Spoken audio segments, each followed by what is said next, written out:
ينسيك لا تتذكر سلام على من يشكر لما تذل روحك قل يا ربي يا معز سلام علیکم تماشابینان عزیز. من دخترم ای درس گرفتم خانه رفتستم اینا برفای مورم خیلی آب شدستین اک بهار مودم اومدسته قریب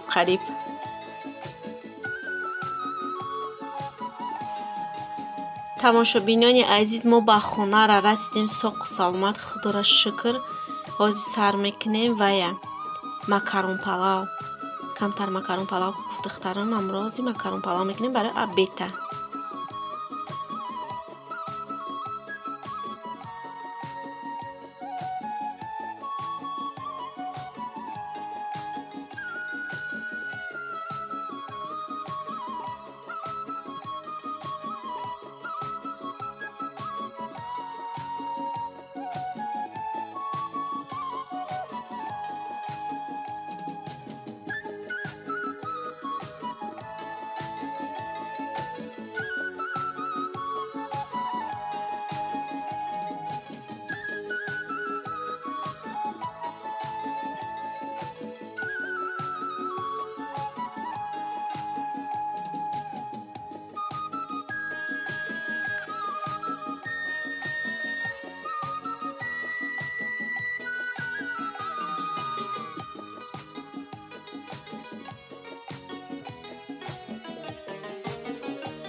تماشابینان عزیز مکرون پلاو ما تیار شد. اگر نمی خیلی آمده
تماشابینان عزیز جدا خمیر کلچه کدگی بودم. خمیرم رسیده و زوالکای کلچکمون میگیریم و میمونیم کمتر رو میگیره بعدا میپزیم شون.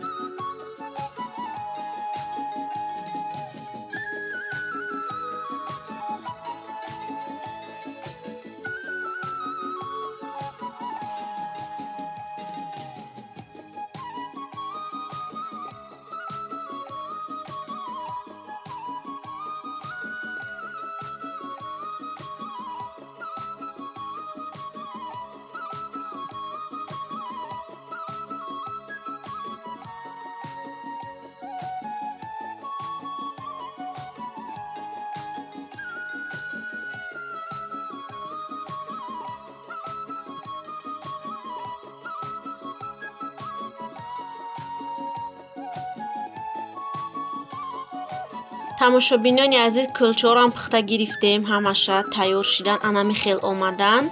در همینجا ولاگ امروزه ما به آخر میرسه دوستان عزیز.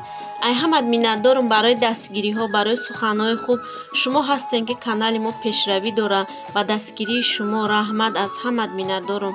خیر مردم خوب مسلمانی روی دنیا در پناه خدا باشین تا ویدیوهای آینده. خداوند همگیت نگهبان باشه.